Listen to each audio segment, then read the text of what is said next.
Hey guys, happy Friday. We're back. How's everybody doing out there? Sorry, I was chewing on some candy. While we were waiting to set up.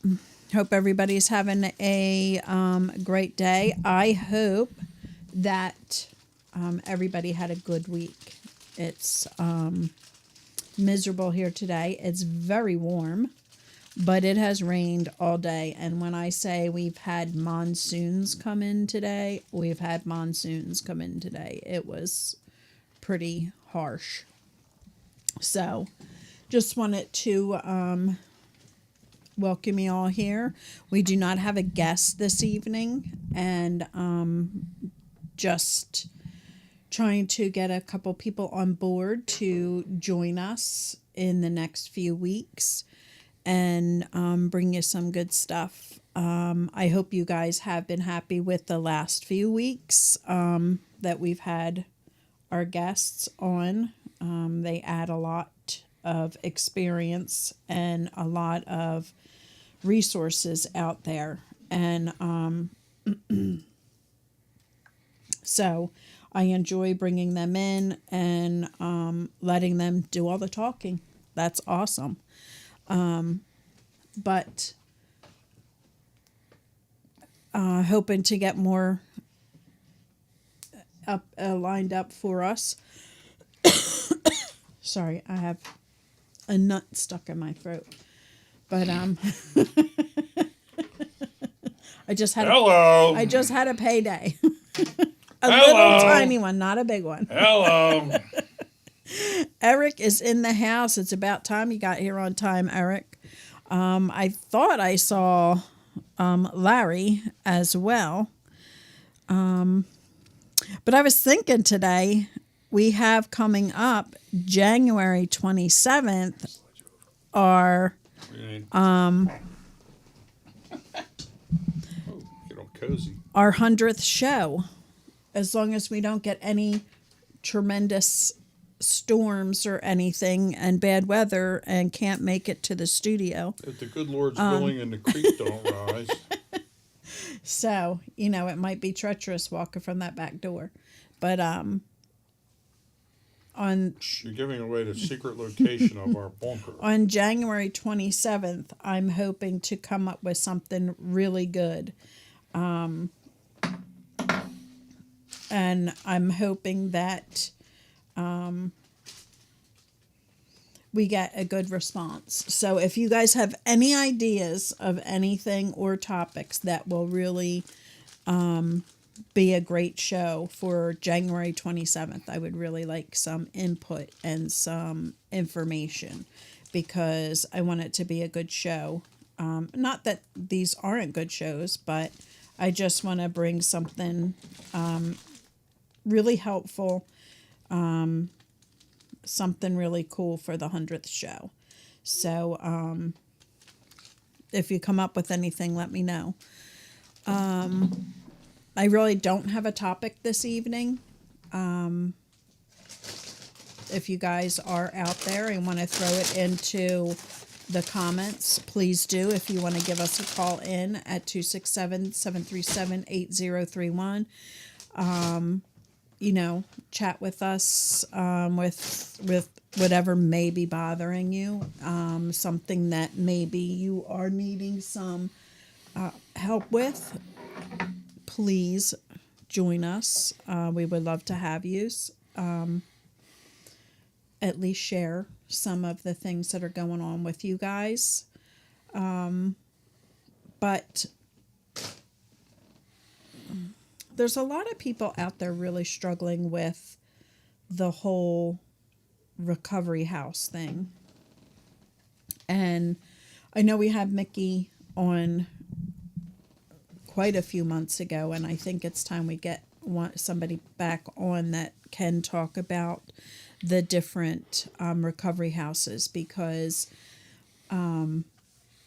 things are changing with recovery houses. Things are getting a little bit more strict, and not everybody's jumping on board with the changes. So I think it's important that we do, I don't know about strict. I think everybody's being a little bit more held accountable now. Well, I mean, things were just getting a little out yeah. of hand. Well, with the COVID, things were taking a turn because nobody knew what to do. Like, you have to get out of the house, you have to find a job. Well, everything's shutting down. Where do you go to get a job? How do you pay your rent? You know, and number one thing, isolation, worst thing in the world you can do when you, especially if you're early in your recovery, is the isolation, which I'm nervous that we're going to be getting back into that again. And I'm not real happy about that. But, you know, we have to find ways to overcome that and figure out how to handle that situation, because, you know, it's out of our control. And that's the nice thing about, you know, working a program and understanding the program and letting it teach you how to handle the things that happen every day that are out of your control.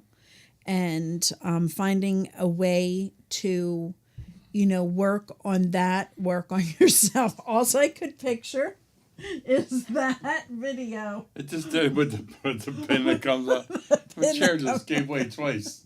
What? There it is 3 times. Yeah, that was a terrible. Stop breathing. I lost weight. Jesus Christ. But you know, that's a difficult thing that, you know, we had to go through during that. And a lot of the houses, I'm hearing, have changed a little bit because there's a whole new protocol because of, you know, the COVID. There's still some strains out there, and now we're hitting high into flu season, which, you know, is going to be putting everybody in fear because, oh, is it COVID? Is it the flu? Is it a cold? Is it seasonal allergies? Like, everybody's still so afraid. And we just need to really work on, you know, how we can get through this and still be strong enough to stay within our recovery. You know, on the family side, they're worried sick because we know that the isolation is something that is really difficult for those that are struggling, those that are in early recovery.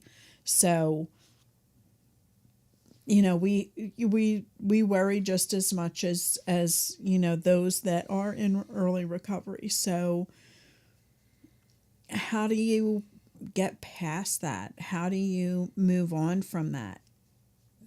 You know, we need to be reaching out. We need to be connecting with people. And, you know, a lot of it, we've lost that connection. We've lost that personal response and that personal,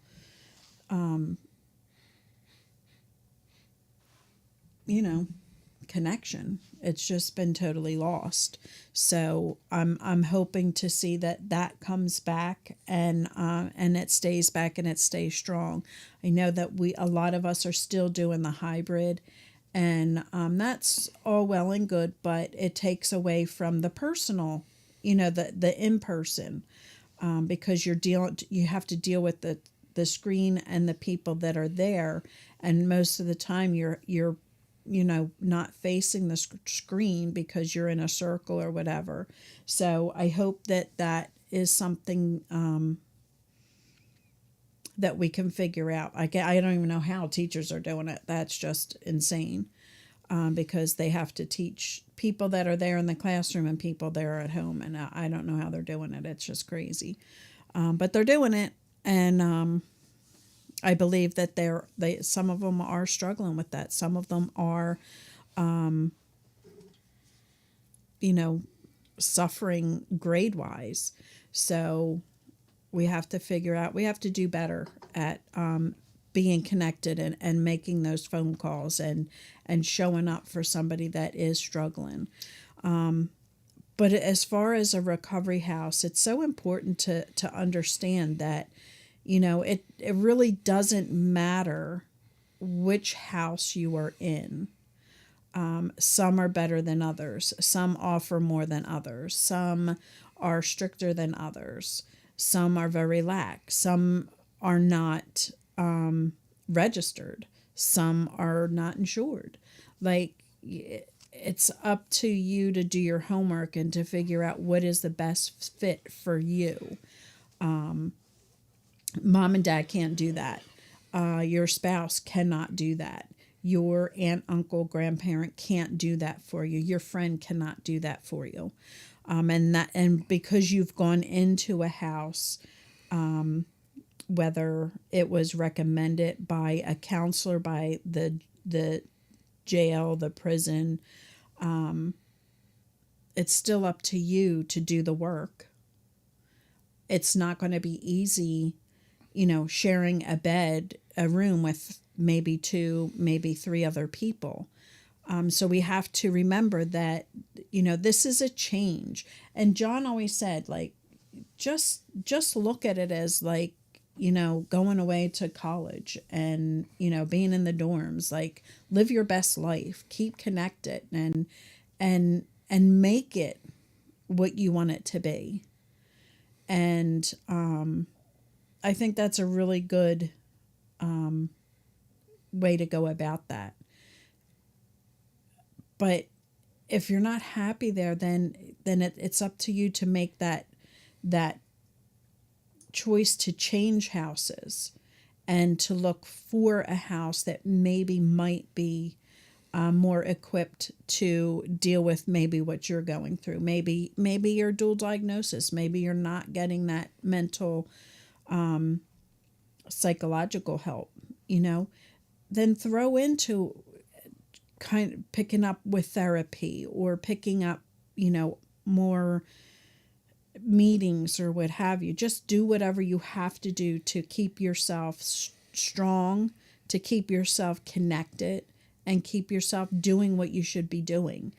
The more you walk away from the program, the more chance of relapse. And that's sad, because that is, unfortunately, that is, for some out there, for most out there, part of that recovery process. It doesn't have to be. As long as you stay connected, it does not have to be that way. It can be, very hard just to get acquainted with people, to find that the group that might help you the best. It might be hard to get along with certain people in the house. There's different ages, there's different nationalities, there's different, there's the, what was that show with the two roommates? I can't think of it. Old show.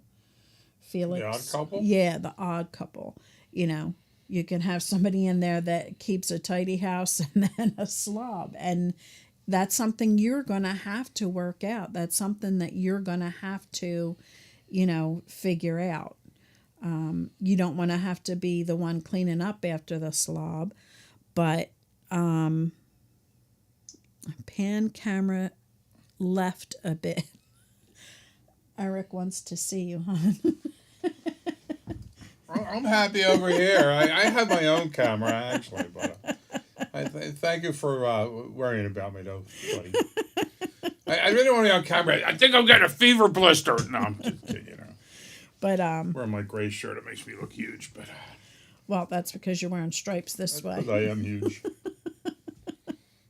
But that's one struggle that you're going to have to try and figure out, because you're not more than likely going to find a house that you are in the room by yourself, that you are in a house with people that are the same age. So understand that's important for you to understand that it's just not going to happen. You're going to have to try and figure that out and figure out what's best for you. So hopefully you can do that, and hopefully your loved ones around you will allow you to figure that out, because the more we do for our loved ones, the longer it's going to take them to get to where they need to be, and they need to get to where they need to be quick, because this is not a disease you want to be dealing with for a long period of time. You want to be able to find that help, that strength, and that hope, and get to where you need to be, and learn how to make good choices, and learn how to deal with life on life's terms. Because me being a normie, That's up for discussion, for debate. but seriously, not every day is a good day. People have struggles. People have to deal with different things that come up in their lives. Their car, their bills, their getting kids to work or school, and everything gets in the way of your everyday life, and you just have to figure out how to balance that and keep connected with your recovery process.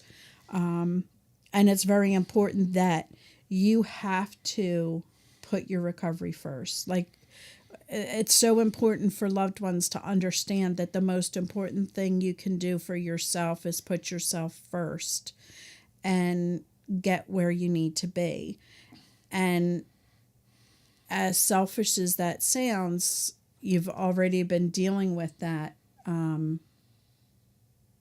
in your addiction, because when you're active, it becomes very selfish and self-centered. So recovery can become a great deal more selfish and self-centered. Larry says one has to be strong-willed and dedicated to want to work the program. You will never find the perfect setting. And that's true. And you're not going to find a meeting that you're going to be happy with everything about it. You're not going to be happy with everybody that comes to it, because not everybody that comes to a meeting is dedicated into the recovery process.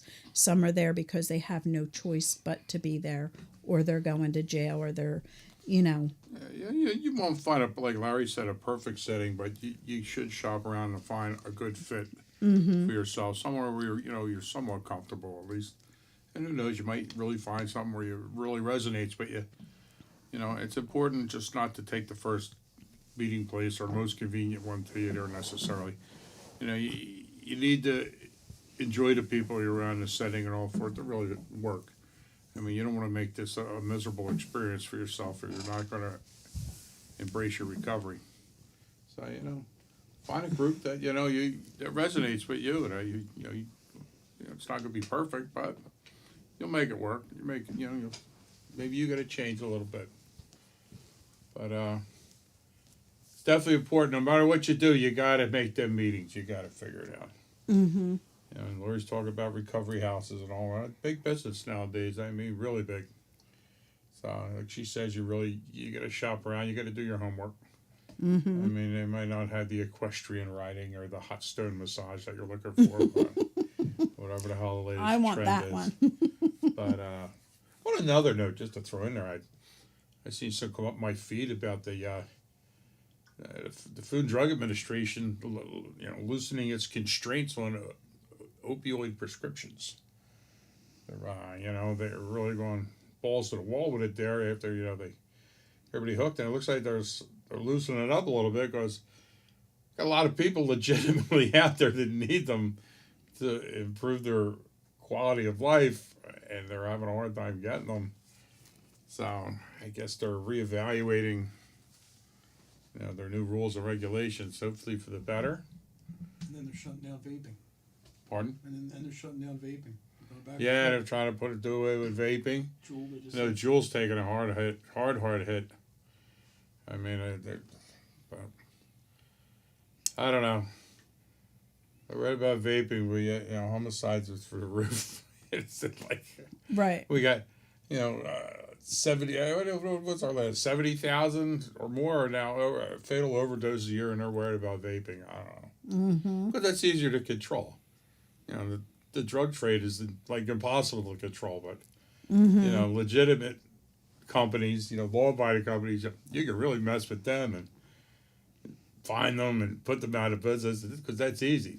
Mm-hmm. And then you can say you're doing something when in fact, you're barely scratching the surface on illegal drugs. I mean, that's for damn sure.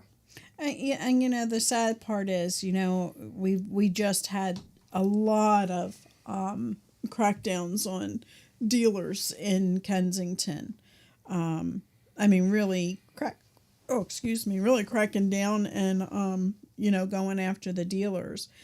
But we have to remember that we just we're up for elections. So, and I don't like to talk politics. Ah, here we go. We're off the edge. But with that being said, Oh my goodness. No turning back. let's see where we're at now, where the where they're going to be going after, the drug dealers and such, and were they big drug dealers or were they just the little guys, So it's just, and that's just my thought process. The last election we went through, they were like popping them, boom, boom, boom, and then election was over, and then it was crickets. So let's hope that they keep up with this, strive to help, stop as much as we possibly can, because we're losing way too many lives. It's just, I'm just tired of seeing, rest in peace. It's just coming up so much, and it's just so scary out there today. So if you are out there, you are watching and you are struggling, just get to a meeting, call somebody, call in here, You got to take comment. the first step. Don't wait for somebody to come to you. I mean, you got to Right. take the first step. It's Get important. the ball in motion. And support is the most important thing that the family or the person struggling is gonna need through this process, because you can't do it yourself. Isolation is the number one killer, and you can see that with this COVID, and suicide is at record highs right now. Yeah, And really. you can't do it yourself. You need to find that strength, that support. Support is the number one thing that will keep you where you need to be in all of this. Because if you're trying to do it alone, who are you talking to? You're talking to yourself. And what is yourself saying? Go get the next fix. You can't, you have to have somebody helping you through those bad moments. Talk it down. Yeah, pretty much. Eric says, to find freedom from addiction, one has to entrap themselves in another place, person, or thing. And that's true. I've seen so many people that are doing so well in the process of their recovery, and come out and they're just so high on their recovery, and they start going back to, they think they're strong enough to go back to that, corner or house or friend or bar. bar, Bar. Well, I won't drink.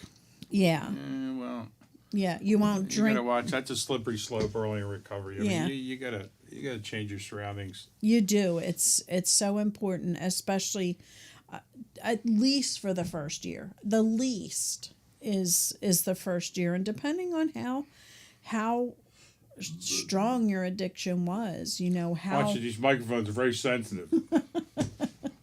Sorry, that was not me. That was our engineer And it was not me either. releasing some ballast. Yes. So that's important that you understand that is what we need to do today. We just need to be together, and we need to be talking, and we need to be reaching out. If you haven't heard from somebody in a long time, Eric, You know what happened there? All kinds of crazy stuff was going through my head. That auto asphyxia stuff and all, all that stuff out there. yeah, we need to check up on one another, because you never know that one phone call, that one text, that one, knocking on a door could be the one thing that helps somebody that is on the edge and is ready to, take that dive back into that lifestyle. I think we're all getting more and more on the edge. Gee, with the price of everything now. I mean, I know we're just figuring out we're gonna have to get oil delivered. Man, oil's like ridiculous. Like, they're gonna be elderly people. They're gonna die in their homes this winter. Yes. I mean, and like all this stuff, everything's high. Utilities are high. Food is high. Insurances are getting higher. See, my life insurance shot up dramatically. Like, holy crap! Who said it's because I'm getting old? Yeah. I'm gonna It's have, like, man, I'm gonna have to everything's knock them off soon, because Everything's going through the roof. we have to get some Yeah, knock me payment. off, you go. I got a used Hyundai. But it is. And this is a scary a time, because especially if you're coming out of recovery and you're going back into trying to, especially if you're a spouse, trying to make ends meet, and you're not welcome back home yet. You have to do the recovery house first. How do you do that? How do you pay for recovery house plus help with the utilities, help with food, help with tuition, whatever it is that life has thrown at you, keeping up with those bills. Especially being an adult, you're like, what the hell? I want to go to a recovery house for, like, that's not for me, Yeah, I'm married. I Yeah, have a house. That's a big decision, but you need that camaraderie. You really do. I mean, peer pressure can work positively also. That's not necessarily a negative thing all the time. You need to be around some peers of your own to give you that leg up. You know what I mean? That encouragement. Mm-hmm. Your cheerleaders and to call you on things and all. Where you're at home with your wife or whatever. It's hard for her to call, or for you, or either of you to call. Don't have to be awake, or be husband or wife, blah blah blah blah. But it's hard for them to call you on your stuff. It ends up in arguments and this and that, and tension and friction. Sometimes, even for like married couples, like it's recovery house is definitely very helpful. Very helpful. At least, for 6 months or so at least. I mean, just to you change your whole way of thinking, your whole lifestyle.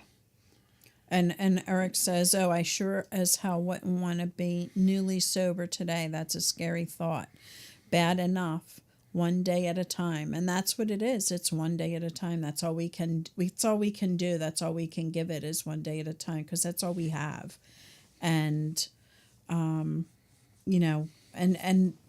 it can be 1 minute at a time. It depends on your day, what you're doing, how you're doing it. It's really hard right now, and I think,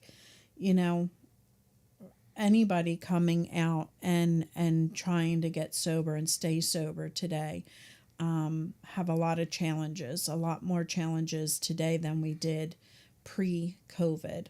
I mean, even before COVID. I mean, everybody, job isn't stable anymore. All these companies are being bought up by other companies and downsizing and cutting pennies and this and that. And it's like, hey, you're constantly worrying about that. I mean, and along with the price of, the cost of living, like I was saying, it's just a lot more pressure on people today than even 20 years ago. I mean, it's. And I'll tell you, yesterday I met Pappy on the road, and it happened to be in the parking lot where I used to work, where I used to have to go in early to get a spot to park in so that I wouldn't be late, clocking in. And The joint was a ghost town. there was more parking spots than there were building. Like, it was bare. It was just desert. I'm like, where the hell are all these people? They're working from home still. You know, it's so, Time to get back to work, America. yeah. But these companies are finding it's cheaper. Yeah. I mean, they don't have all that overhead, all those utilities. I mean, it's Mm-hmm. and then the productivity apparently is good enough to make it worthwhile. I mean, they're realizing you don't need that big giant building for $20,000 a month to lease, or more. I was like, I have a message here. I encouraged my husband to go to recovery house after rehab. I'd rather struggle while he is in there for 6 months to a year than to keep struggling year after year for a with his lifetime. addiction Looks like or him end up dead. And that's so true, because I mean, and in our group the other night, I can't say it enough that, you know, we have to prepare ourselves for the worst case scenario. We have to. And unfortunately, that's the sadness and ugliness of this disease. We have to be prepared. Not that it's going to be easy, or like you go back to life after that, but we have to prepare. But we have to keep that hopefulness. If we don't have hope, we don't have nothing. And it's so important that we keep that in mind.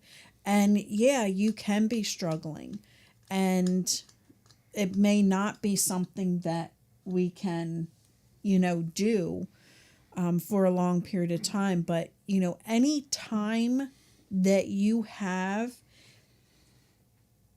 in a structured environment for your recovery, the chances of you surviving and getting past year after year, that is your best chance, is staying connected to your recovery. And I'm not saying that you have to do that for the rest of your life. Not everybody does. But it's good. It's good to check in with your home group from time to time. I mean, Mm-hmm. to keep it real, and hell, maybe just to give somebody else a leg up and give them a little hope by telling them about your success. Mm-hmm. I think people need that. People need to know that it's possible, that recovery works. Mm-hmm. And what better way than to do it, in the flesh, and show them and tell your story once in a while. Mm-hmm. Nobody says you had to go 3 times a week the rest of your life, but every once in a while it's a reality check. Exactly. Come on out. Just like at Livergreen, like we talk about the Thanksgiving. What do they call it? The gratitude The day. gratitude day on Thanksgiving, man. Oh my God! Like I don't know about it now, but COVID, but maybe like 100 something people would show up. Mm-hmm. Every year, it's like it's just like going to the football game, the high school football game. Everybody comes out to the Grin on Thanksgiving morning, and it's just a reality check. And you meet up with old friends, and you tell your story, and the newer people in recovery can hear your story, and it's like a quick dissertation. Everybody gets like a minute or two, and it's just so awesome, and it just keeps it real. It keeps it real, and it keeps you connected, like Lori says, and it's just don't ever become complacent with your recovery. No. You always gotta just give your brain a little refresher once in a while. Just, that's all we say. You're welcome, Eric. And I know where Brian is. He's in California. He's celebrating his anniversary with his love. So he's not in here tonight, but we had to smack him upside the head yesterday or last Friday too, and he called in and he was grateful for that as well. So, we kind of get into that. It's getting chilly out and it's rainy, it's miserable, I'm going to stay home, I'm not going to do the meeting. And I don't know about anybody else, but in the beginning, especially if I missed a meeting, my own meeting, I would have a really crappy week because, I didn't get things off my chest, or I didn't hear something that I needed to hear. And it kind of affects the rest of your week. So it's, I've only missed a handful of meetings in the last 7 years. and my loved one is doing well, and it's amazing that he's doing well. And I keep going back because, somebody else may need that help. Somebody else may need that, story that, Especially, that we have so shared. many parents that come in that have no hope. Mm-hmm. They don't. It's just this vicious cycle has been continuing itself over and over again. And it's just, they just don't see no way out. And it's refreshing to hear someone say, their spouse, their child, whatever, has X amount of years sober, it's working. And to see us still involved, it really resonates with people. So that's like really awesome because, I don't know, your kid's fixed, your husband's fixed. Well, no, they're not fixed. Mm-hmm. They just learn to control their disease, to keep it in remission. Mm-hmm. I mean, they're not cured. You're never cured. No. But you do maintain yourself, and you keep it at bay. And it's a constant work in progress. Mm-hmm. And here's Eric, totally guilty of lacking on what got me here. And I think Eric, how many years is he in Exactly. recovery? But yet he still tunes in. He still gives us his 2 cents. Mm-hmm. And that's great, man. That's like keeping in touch with, your recovery. Mm-hmm. Larry's always helping people. He's goes to meetings to help people. Larry's got a few years in now, but Yeah. yet he still stays involved. Right. And some people stay involved for a long time Some because people stay involved for a they lifetime. just because they want to give back, they want to do service. That's part of a beautiful recovery, is doing service and helping those You out there struggling. Remember when you had no hope in yourself, and now Right. you know how these people feel. You know how they're feeling, destitute and like helpless. Exactly. And that's the hardest part.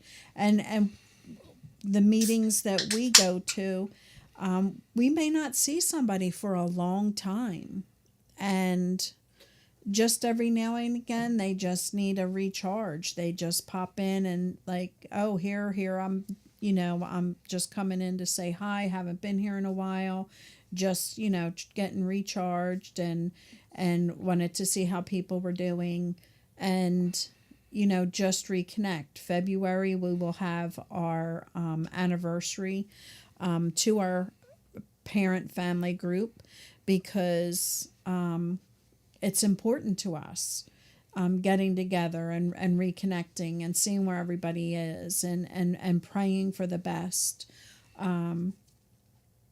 Sometimes you don't see a person for a while and you're thinking, oh, I hope it's because everybody's doing well. Sometimes, people lose someone and they just stop coming because, they have to go in a different direction. They have to find grief support and not grief support. Like you don't understand that unless you're on this side of the fence, that, during your loved one's active addiction, you grieve that person that's still alive because they're not who they were anymore. They're gone, and but they're still living. And I know that for me, that was the first thing that struck me, because I didn't know what I was feeling at the time. I was scared. I was full of fear and just struggled with it. And then when I saw the meme, a parent's worst nightmare is grieving a child that's still alive, I'm like, oh my God, that's what I'm feeling. And it just, I don't know, it just kind of woke up like, okay, there's the problem. And, I have to figure out how to stay strong enough if the worst things happened, but stay hopeful, because that's what they're teaching us is how to guide through this and still take care of ourselves. And we kind of get lost sometimes in it. So it's so important that, you stay connected and you know that there is hope and you hear the stories of hope. And just like those that are in recovery, getting to those meetings and hearing these people that are in, long-term recovery share where they were, where they came from, and where they are today. And people can gear towards that and hopefully want that lifestyle. Eric says, been letting attitude trump gratitudes for a minute. Well, I guess I'm going to have to call you more often there, Eric, because you have been off the radar quite a bit, along with a couple other people too. So You think people come back and touch base at the Overeaters Anonymous class? After they lose all that weight, get all stealthy. Do they ever come back to the meetings? No one wants to look at them all thin and stealthy. Tell me how great. yeah, well, I would hope they will. Man, look at that gray shirt. Goodness gracious. It's not the gray; it's the lines running I that need my black shirt. direction. I'm running low on black shirts. You're not. They're in the basket in the bedroom. Oh, okay. Yes, sometimes we live out of a basket because life gets in I'm the a way. basket case. Yeah, life gets in the way all the time. So, it is what it is. So go in the basket and get yourself a black shirt. But Again, I can need underwear. I'm tired of wearing yours. yeah, I'm tired of trying to get my underwear back on. So, But there's a visual, gang. Ay. so what is everybody up to? How is everybody doing? I hope everybody had a great week, and I hope that you guys are looking forward to the coming holidays, which can be really Really trying, especially Thanksgiving. The night before Thanksgiving, the biggest drinking night of the year. mm-hmm. I mean, when all the kids come home from college and such. I remember working in the nightclub scene for years. We used to brace for that night, man. We'd have record numbers coming in. I'd stand at the door with my clicker. Yeah, you can't leave. Yeah, I got a couple of people got to leave before you come in. We'd already be way over capacity. Mm-hmm. And making big money out there too. A lot of them will do the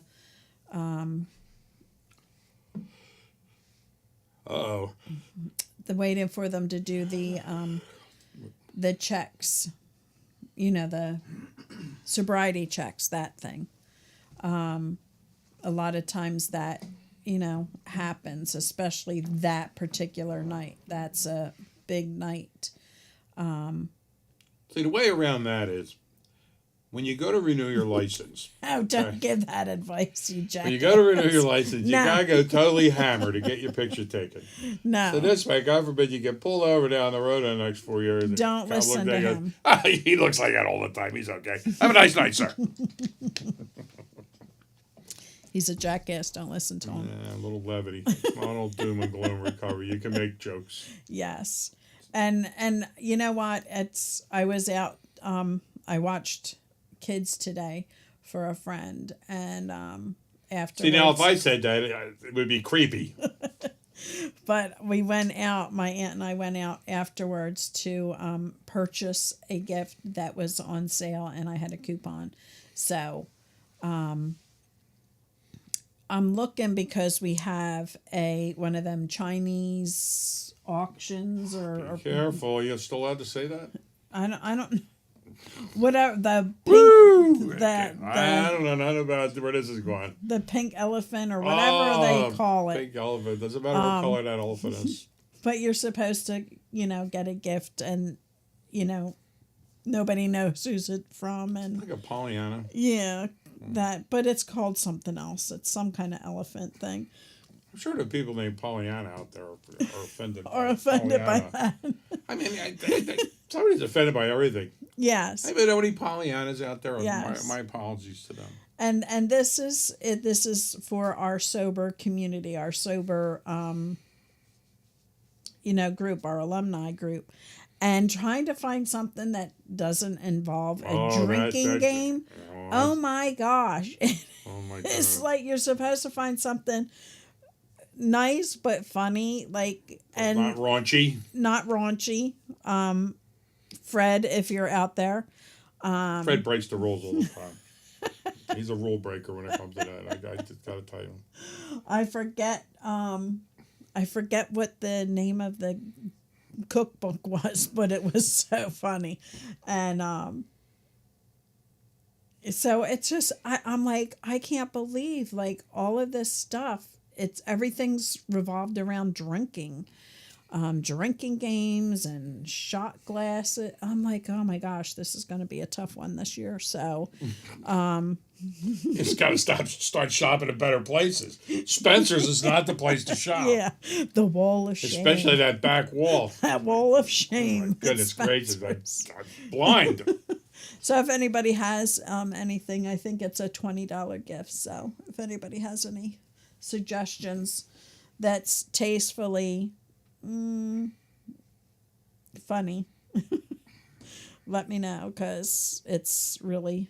They did have the bathroom piano where you put it down on the floor while you're going to the bathroom. You can I'm liking where this is going. play the piano with your feet. I thought that was pretty funny, and I was If really. you stand up, you can do a little soft shoe if you know what I'm talking about. Ah! I was actually tempted to get it, so I may even go back and get it. Oh my gosh. It was funny. But I don't Piano. know. But we'll see. We'll see what happens. I get so many jokes at that. I'm taking the high road. I know who I want to get it for, but I just got some great lines there. Eric, I'll text you later. we'll portal. But yeah, it's and the holidays are coming up, and it's a struggle. It's really a struggle. Dana, who was on our show before and was our facilitator when we first started with this process, she every year does a celebrate the holidays, the sober holiday, and given, and we've done it here. We've shared it here. Finding ways to attend the. As you can see, that clearly wasn't me. It wasn't me either, but seeing, how we can get to the company party where everybody's drinking and you're not. How to excuse yourself. Because everybody's like, oh, why aren't you drinking? Why aren't you drinking? Like, Even people that are in recovery, you got to watch yourself at them holiday parties. Yes. How many people have affected Lost their whole a job livelihood because of one night of drinking, and because they're not drinkers and they start drinking, they get carried away, and I remember one night at a company Christmas party. There was stop. people naked in this glass elevator in the foyer of the hotel going up and down. Thank God they're truck drivers. Oh my gosh, it was hard. It was terrible. What are people thinking? The piano player stopped playing. Everybody was looking at the elevator. I'll never forget that. And there was full moons on that glass elevator. Moving Yeah. over Miami. Yes.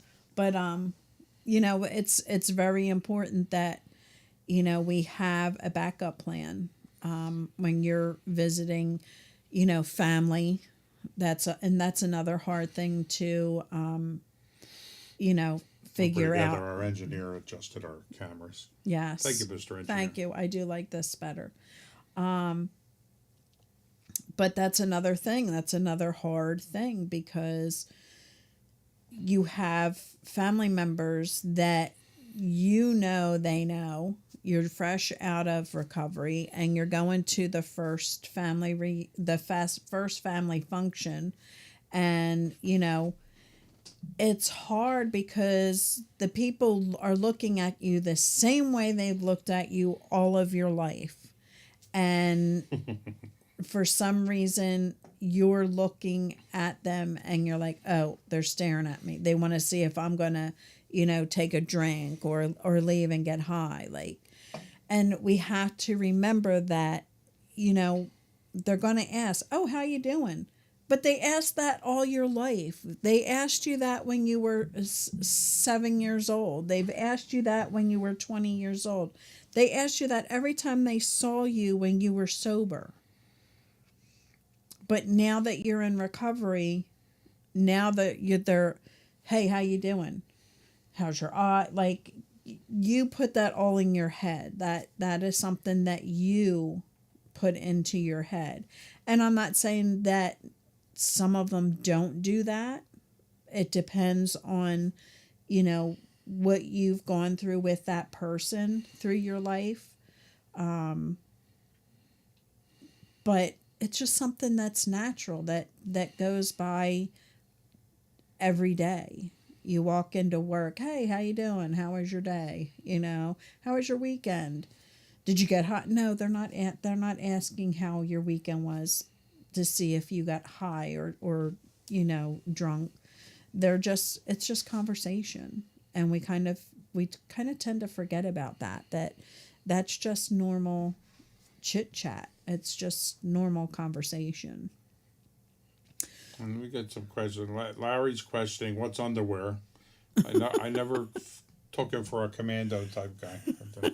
And, live and learn. Yes. Eric using old phrases there. Polyester. They're just, you don't hear no. Whatever happened to Herculon? You know what I mean, Eric? They all this new words there. They lose me in this gibberish. Yes. Now, like I said, all the words changing. I mean, that was my conversation the other way. Yeah, I think he's very gaseous. He needs a diet gel. And I'm just grateful that he's burping. I don't know how to burp, and it's just out of it. But all these new words and new phrases. Like my one the other week was shelf stable food.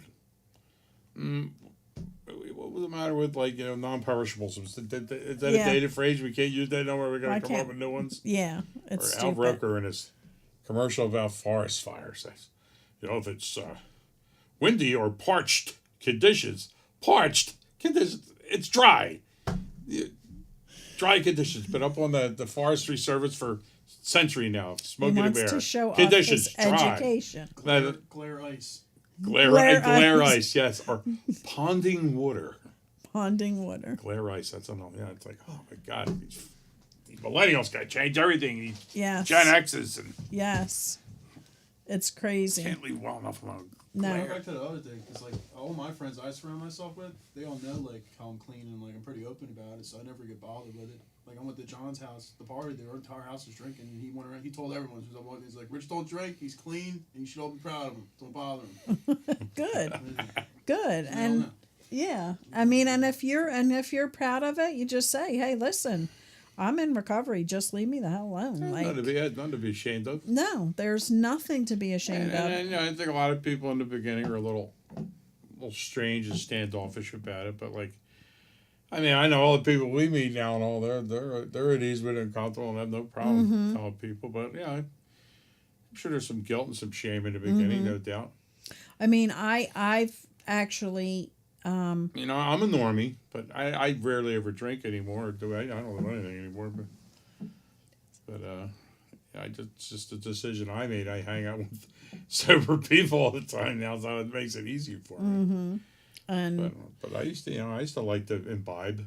Yeah, but there's a lot of people out there that are still, dealing with their anonymity, and that's fine. If that's the way they want to do it, that's fine. I'm not going to throw them under the bus. That's their story, and if they want to share it, they can share it. And it's lucky for us, our loved one is day at ease with it, so we could talk about it more freely. Because if it bothered him, we wouldn't. Right. But he's pretty cool about it, and it really makes it easier to talk to people. Mm-hmm. And all. Perfect day to discuss ponding water.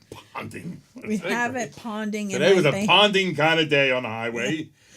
Being a commercial truck driver, I experienced much ponding today. Yes, we had 3 major monsoons today, and the one actually, we have a sliding glass door, actually ran over the track and into the kitchen. Like, it was coming down so fast and so furious up against that door that I was just like,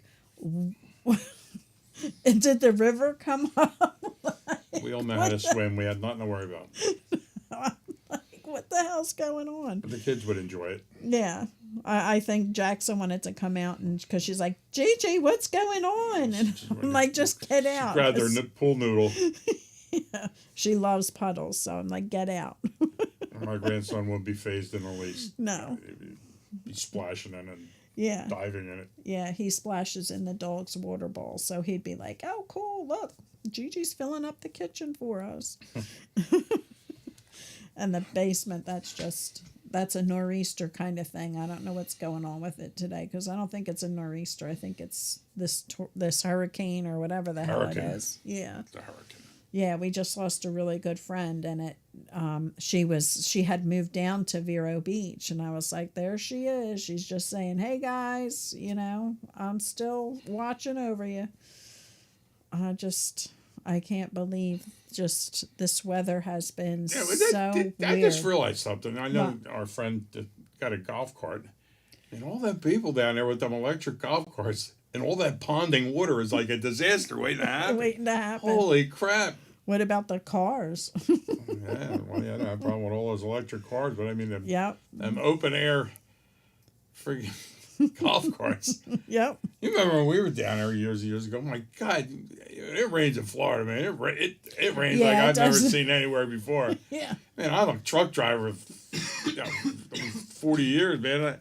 I'm down there, I'm like peeking through the wipers going, I got like these old men with the welding glasses on, like, right by me, and it's pouring rain, like, holy God, I guess you just get used to it. Huh? Yeah. And It's like somebody shoot a friggin' fire hose on my windshield. I'm like, I know my grandparents are like, oh, if you're down there and it starts to rain, just give it 15 minutes, it'll stop. Not when the Parkers are down there. No, when it rains like a bitch, and it rains all day long. And especially on the day that you go to the paid beach. Top of the benches for the bus stops. I'm like, holy crap, it's up to the top of that bench. But, live and learn. People in Florida, they just learn to adapt. Hey, Marge. Happy Friday to you. I'm glad you found us. I know everybody was used to Facebook, but, Facebook, they're being difficult. So we had to find another format. So Facebook is not friendly. no, it's not friendly at all. They're mean. They're threatening. Mm-hmm. A lot of rules, a lot of threats. Yes, and I just wasn't having it. I'm like, screw you. So now we're on YouTube, and we're learning just as everyone else is learning. If you are watching us on the big screen, I don't think you can comment, but if you're watching us on a tablet, phone, or I guess a laptop, you can comment. But you can there's always the option of calling in 267-737-8031 if you have something that is bothering you and you just want suggestions from ourselves or anybody in the feed. If you're watching us on your large screen TV, you can always tune in on both your phone and your TV, and then you can chime in and text in. Yeah, we have it up on the TV. I have it on my iPad. I have it on my phone. And, it's all We got over. monitors all over the studio. Yeah. We got 1, 2, 3, 4, 5, 6, 7 different devices running right now Yes. with the show streaming And- on it. And hope I can always find comments as well, because sometimes on the call-in line, people text me and I don't see it right away. So I try and keep this one open for the comments. So Sometimes we had to pan around here, show Eric what behind the scenes looks like. And it's a pretty impressive joint. yes, and Marge, you can also go into, hey Liz, how you doing? You can always go in and look at the past shows. I did mention earlier that January 27th will be our 100th show. So if anybody out there has any suggestions, please let us know, because I want to do something awesome.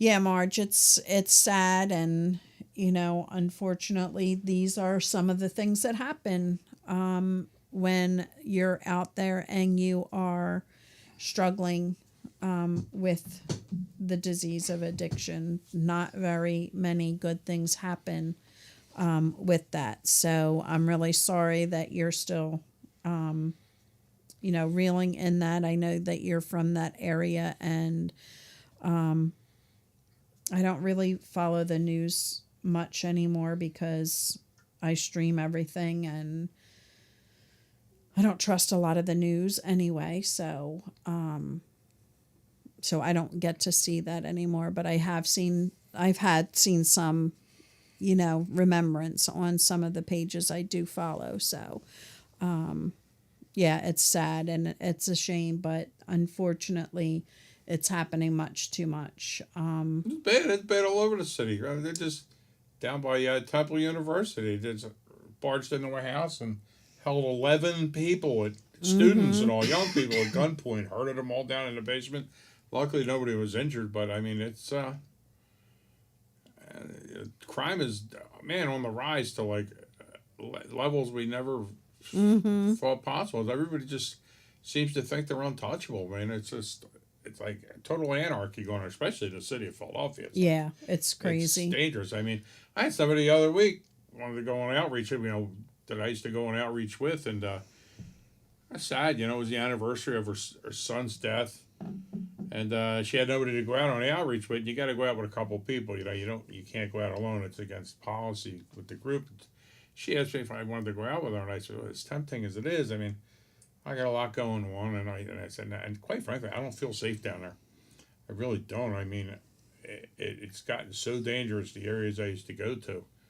It's not worth the risk. It's really not. I mean, unless I'm down there with 10 people, it is that bad. I mean, it is, and it's a shame. Okay, how big you are, how bad you are. I mean, they look at me more than anybody. I mean, I used to get the hairy eyeball before. They always thought I was a cop and this and that. And they always eye up the big guy. I mean, I'm the one they're going to take out first. I'm out there with a bunch of these really kind-hearted women out there hugging everybody, and I'm the guy going around, don't be hugging everybody. I mean, be friendly and all, but I mean, these people haven't showered in quite a time, and you could get staph infections and stuff. And I had to be the heavy all the time to warn them this, the killjoy. And Christine says there's a young addict that begs in my neighborhood, and I've talked to him about rehab a few times now. I don't see him, and another beggar took over that corner, so I'm worried he OD'd. And, and unfortunately, that's the sad fact of addiction. He might have got forced off the corner. I mean, they're very territorial. Right. And that could be very much what happened to him. However, I try to stay with the positive. Right. That would always run through our minds. And we don't see our regulars and all. And it just starts really worrying you. But you can't let it get there. I mean, you can't, because he can very well be in jail. And when he gets out, he could be clean and sober and living the best life that he can. So we have to try and keep that positive spin on it, even though we know what could be happening, because it will just bring us down. We will be... the hell was that? A cat or a squirrel? Or probably a raccoon. Something just ran across the roof out there. Our fox. But that's important, that we have to really remember that it could be because they got out. They got to where they need to be. You can't always assume the worst. That'll just consume you. Yes. Marge, I mean, Wait, that's Christine, but yeah. Christine, I didn't see you wrote it. I'm sorry. And that's the one thing. I know that I was befriending a girl down there that was she just really like tugged at my heart for some reason. So each week I would come down with her favorite color and her size, and I would, have a special little bag for her. Nothing too much, because I just want them to keep coming back and talking to me so that I can talk to them and hopefully gear them towards that recovery process on their terms, on, when they're ready, and let them know that, we do care.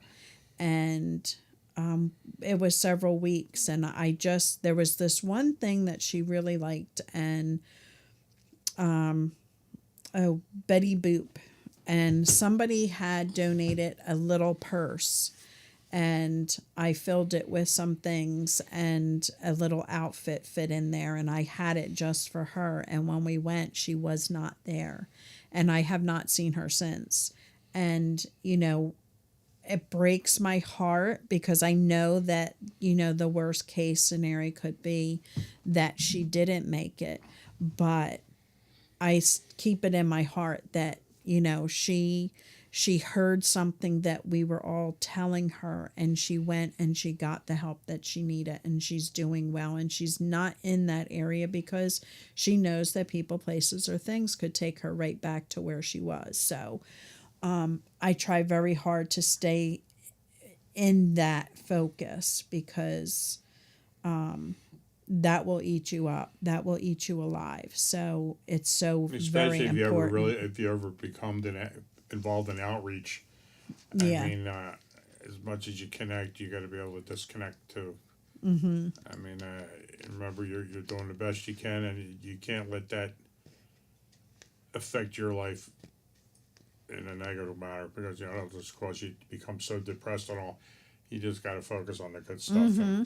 So now you have the opportunity with a new person to talk to. I mean, I miss my old people, and I have my regulars every week. They say, "Hey, how's your son making out? I mean, is he still doing good?" Yeah, he's still doing good. You go, "Oh man, that's great. That's great." You go, like, one of these days, I'm going to do it. I know I am. Man, I hope you are. When you do, man, I'm here. Come to me here, because you cannot force recovery into somebody. It's a decision they have to make, and like the things we would do wasn't enabling. We would just give enough things out, this, that, just to establish dialogue. Yes. And to establish trust. So then I would thought, should you ever decide to make a move, please come to me, man. I'll do my best to find you something. Right. Find you a bed.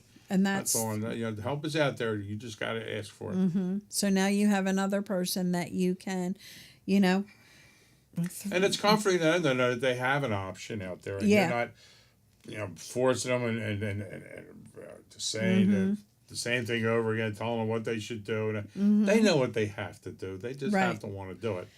And if we badger them, it doesn't help the matter at all. Then they'll just kind of turn you out. Yeah, they'll just walk away like they're just going to start avoiding you. Well, or they're going to say, "Oh, what does she have free today? I'll listen to her babble for a half an hour just so I can get that whatever." That Betty Boop. Yeah.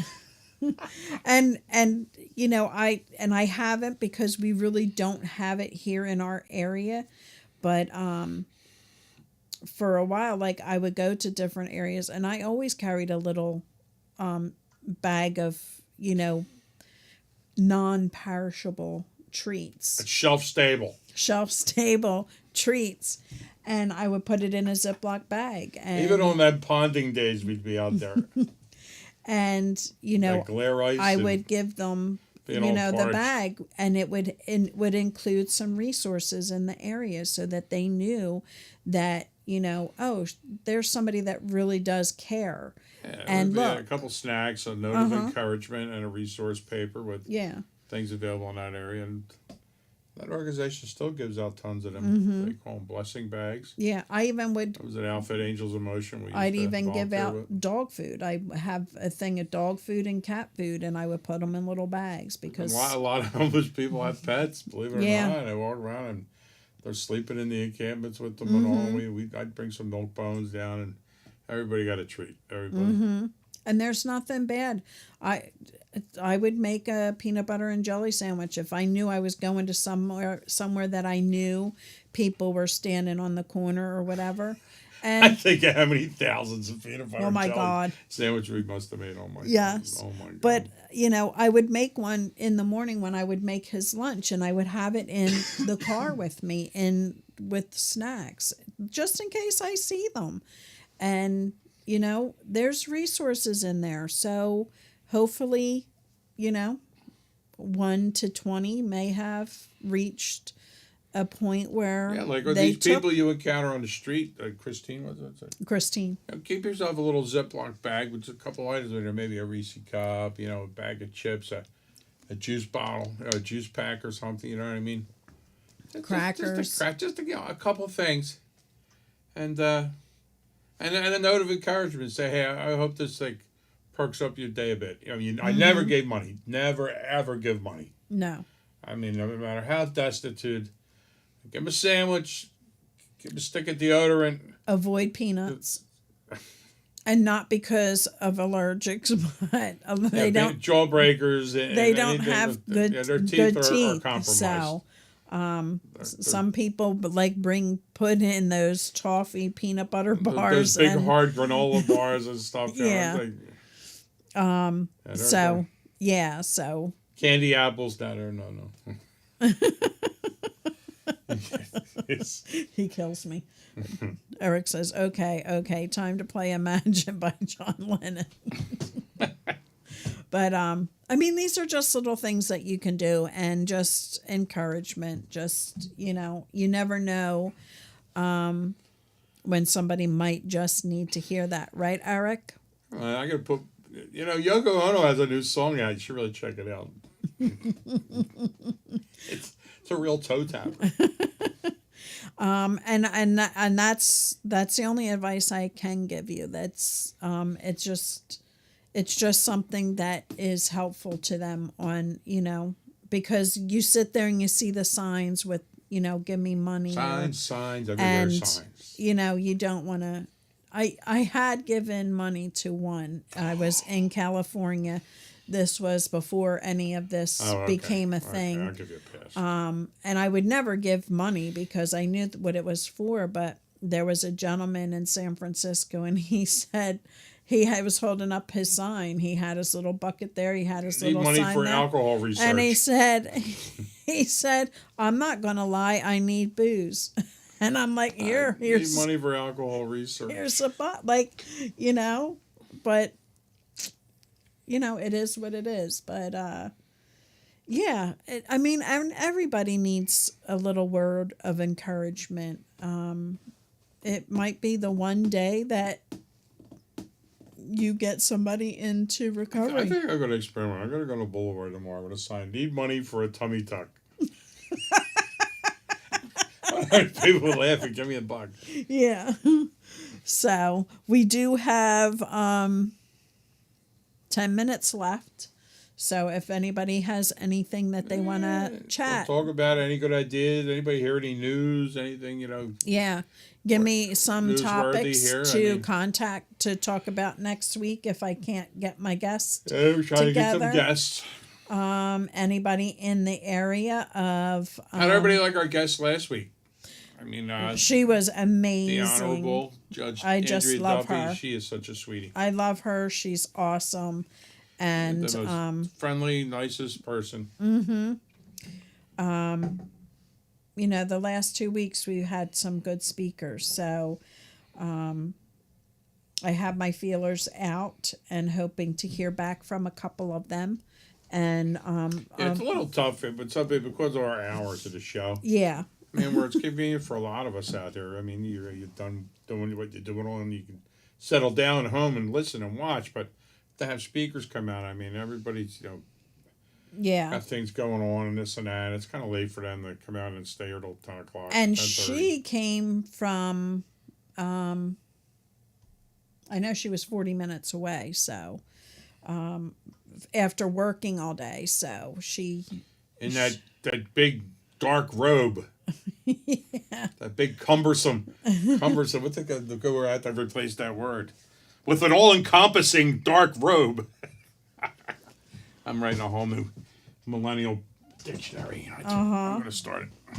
Yeah. On all these new phrases. I got Eric and Larry to help me out and put Yeah. their 2 cents in. I'll throw them a bone. I'll give them a free signed copy or something. Yeah. When it's all done. And one day Eric will get out here and he'll be on the show if he ever makes it out here. Yeah, well, he's got nothing better to do. You Try better all that be stuff. sorry, Eric. I'm telling you right now, and it better be a good reason.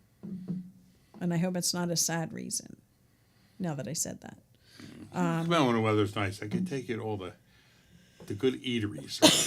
with all our Oh yeah, you come out here, Eric. You're gonna get fat. with all of our secret eating locations. Yeah, you're gonna get fat.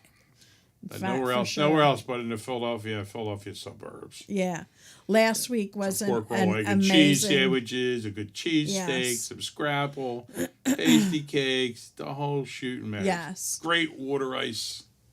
So Trista loves the water ice. Out here. yeah, and but she has one in Florida, so she has that. She also has Wawa in Florida as well. Yeah, but So Wawa's but- ran its course with me. That's not so great no more. don't say that. Wawa's good. I just don't like their rolls anymore. They ruined them. Yeah, sit down or drive through. So, come on. Does anybody have any idea for a? You should definitely roll back and try to catch last week's show. Eric. I Last week was really last good. week, yeah. She And the week before was she really is a good. friend. Well, the week before resonated more with the women folk. He had a great. He had a great story. He had a great resource. and he was very very handsome. Yes, man. apparently. Apparently, because I got a lot of texts during that show. Yes, I know. And he shared a lot of great resources. So really check that out. Oh, Gallagher passed away. Yeah, a big mallet fell off the top shelf, hit him in the head, killed him instantly. Oh, I just you're such an ass. Such an ass. Hit him right in the head. Jesus, who would ever thought? Why the hell he had that big, large mallet up on that high stabbed. shelf and he was reaching for it? Boom. So just if you guys have any topics that you really want to hear, let me know.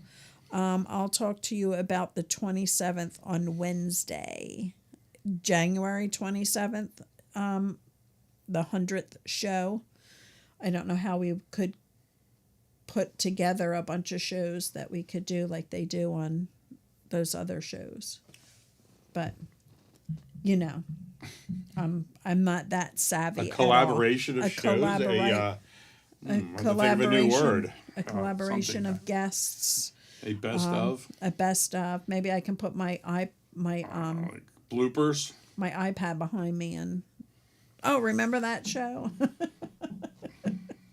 But We're fancy enough. yeah. I don't know how to do all that stuff. I don't know how to do any of this stuff. My son does it for me. So, thank God, because I'd be lost. I have set it up a couple times, but that was Lost in through space. Facebook. Dr. Smith. Dr. Smith. I love my old show. So, yeah, come up with some topics. Boy, Dr. Smith now, was he really a good role model for young people back in the 60s? All of that. He wasn't the most macho of men.